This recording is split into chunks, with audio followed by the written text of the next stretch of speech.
This is the worst day ever.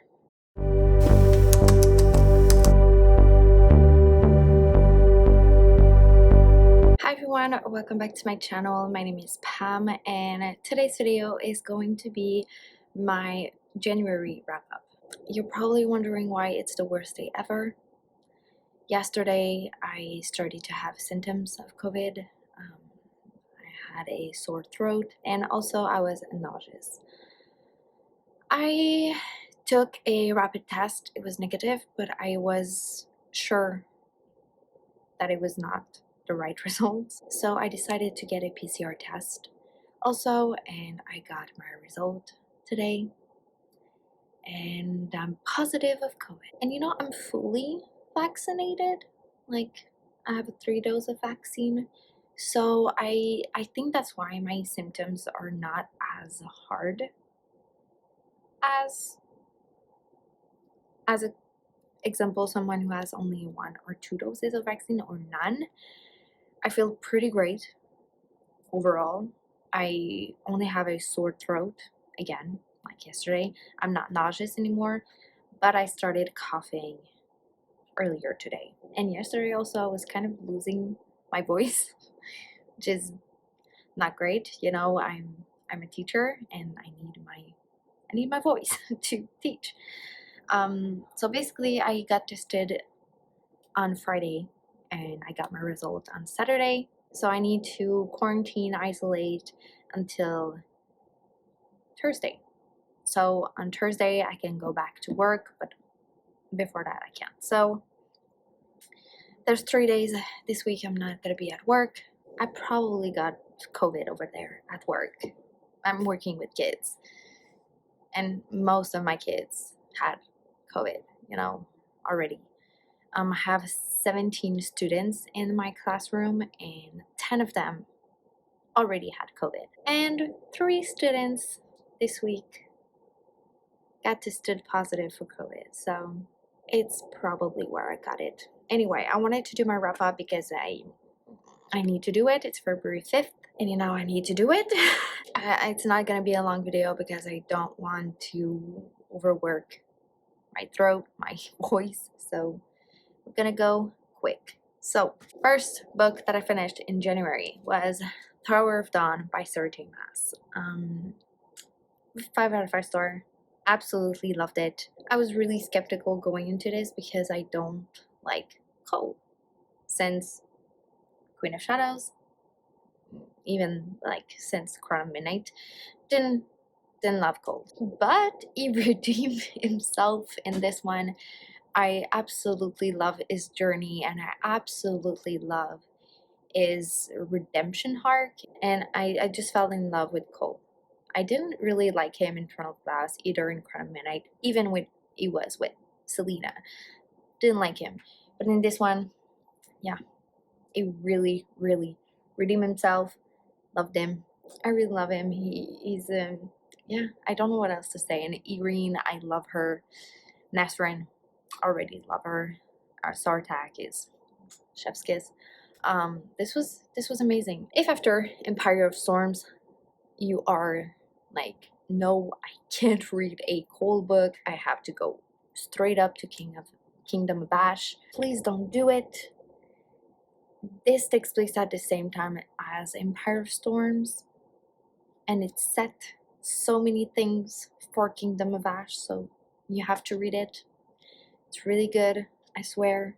Cole is great. Okay, so 5 out of 5 star. Loved it. Next, of course, I read Kingdom of Ash by Sarah J. Maas. So I did a 24-hour reading vlog for this. I'm gonna leave the video over there at the eye, but yeah, check it out. I read Kingdom of Ash in 26 hours. Yeah, almost 1,000 pages book in 26 hours. And I slept during that time. And I also got my 3rd dose of the vaccine, my booster shot. So crazy reading vlog. 5 out of 5 star. This was amazing. I cried so much. Go check out my reading vlog if you want to know more about my thoughts. But this was so perfect as a conclusion. It was amazing. Loved it. Loved it. I only talk about 2 books and I'm already like dying here. After that, I read Emma by Jane Austen, so I gave this one a 4 out of 5 star. I really enjoyed it. I listened to the audiobook for that one. I quite enjoyed Emma as a character. She's really funny, she's witty, and she doesn't care about man's opinion, which I love her for that. I didn't love it as much as I loved Pride and Prejudice, but it was really good and I want to read more Jane Austen. I really love her characters and how she portrays them. She's really great and she's really good also at just putting characters in like mundane, boring stuff of every day, but making the characters like so intriguing and so compelling. I love her writing. She's great. I watched the movie adaptation of it to the 2019 2020 anyway, with Anya Taylor-Joy, and I absolutely loved it. It was amazing, so I loved it. Next, I read Dune by Frank Herbert, and I gave this one a 5 out of 5 star. This was amazing. This was more than what I expected. I expected this book to be like an epic sci-fi story. Didn't expect it to be as political as it was. And if you know me, you know I love politics in books. That's really something that I do enjoy a lot. And I really love the fact that the story takes place on a longer time. Like, we're first introduced to the main character, Paul, when he's 15. He just turned 15 years old. And we finish with him when he's like 17, 18 years old. And I love that. I love that. It was so good. It's not epic as a sense of like a battle, pew pew pew all the time, like fast-paced, action-packed story. It's a really, really character-driven story, and it's a really slow-paced book, but it was amazing. It was amazing.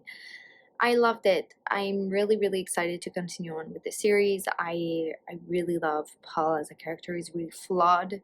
He's not perfect. He thinks he is, but he's not. And I love that. I love a anti-hero. You know, a hero that thinks he's like the best of all. He's gonna save everyone. But at the core of it, he's really selfish and doesn't always takes the best decisions for everyone.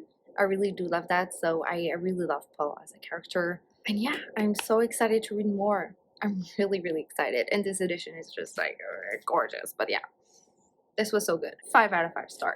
After that, I read We Are the Weather by Jonathan Safran Foer. So this is a nonfiction about the climate change and the climate crisis that is going on. And I really enjoyed it.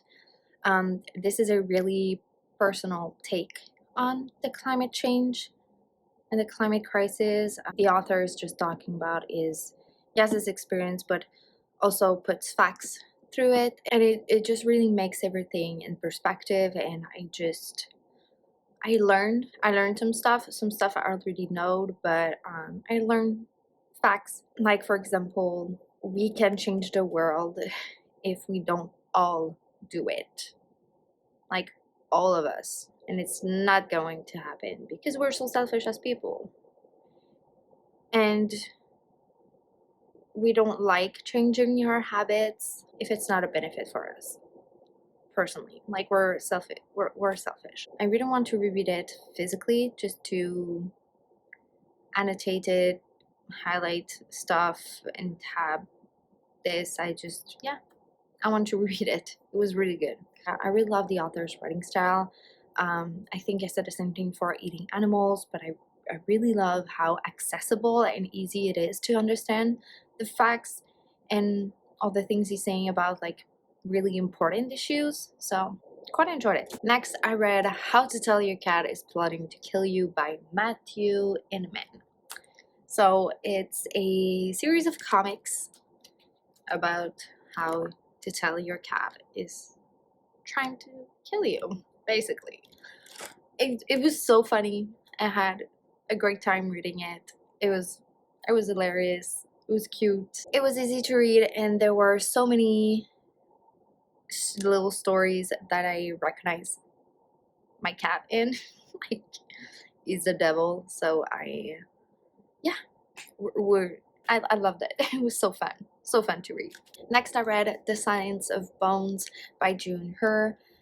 This is a YA thriller set in the 1800s, and we're following a young girl that is a assistant slash servant to this detective, and there's been this murder, and they're trying to find out like who's the killer. There's a couple of twists and turns that I didn't anticipated, which I really enjoyed. I give this one a 4 out of 5 star.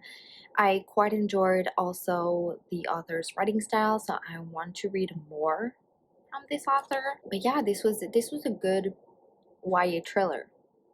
I quite enjoyed it. It was not too juvenile. It was just enough like scary, gruesome, thrilling. I quite enjoyed it. I'm gonna go quickly through the other ones because I feel like my throat is killing me right now. Next one that I read is Rusha in the Tree of Wishes by Roshni Chokshi. This is the third book in the Pandava saga series, and I really enjoyed it. I gave this one a 5 out of 5 star. This was so fun. This was so fun. I found myself laughing out loud quite sometimes. I really loved it. I really love those characters. They're so fun. They're so cute, and I love their relationships between one another. Like it's really great. The only thing I could say about this book that is a bit negative, but it's still, a 5 out of 5 star, it's that the plot was not as exciting and thrilling as the first 2 books. And I get it. This is like the middle book in a 5-book series. So we're kind of setting things up for the 2 upcoming books. I wanted a little bit more, but it was still a 5 out of 5 star. It was still so good. And I'm so glad I love Roshni Chokshi's middle grade series because I hated the Star Dutch Queen and the other one, I can't remember, the sequel. Yeah, I hated those books. I didn't like them at all, but she's really good at writing kids books, like middle grade books. She's so good. She reminds me of Ricardo, and just the sarcasm and just the witty comebacks and just it's so fun. Her characters are so fun, and her characters are what I love most about this story. I really love Rusha, Bryn, and Minnie as characters. They are so good. And we were first introduced to them in the first book. They were 11, 12 years old, and now they're like 13 years old. So they are growing up, and I really love that. And I just, I love them so much. And their sisterhood, and just so good. So absolutely loved it. I'm so out of breath. Okay, the last book that I read in January is The Stone Sky by N.K. Jemisin. This book was phenomenal.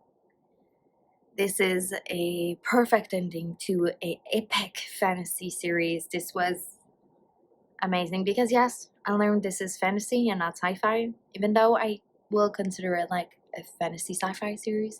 But yeah, Horbit put those things label on, the thing. Oh, it can't focus. Whatever. It says fantasy, okay? So it's a fantasy series. Anyway, loved it. The conclusion of it, and just the coming together, we were following like 2 perspectives, and they're finally coming together to save the world. This was amazing. I loved it, and it was just it was so epic and so good, and it was the perfect ending. I cried. Don't get me wrong, I cried, but I'm so glad, and I'm so happy with the ending. It's just perfect. This story couldn't end like on a good note of like everyone surviving, and no, it wasn't. It couldn't be realistic, and this was amazing. I absolutely loved it. This is a series I will definitely reread in the future. I loved it. 5 out of 5 star, of course. So this is it, guys. This is my January wrap up. I hope you enjoyed this video, and I'll see you in a next one. Bye. Ugh, I'm dying here.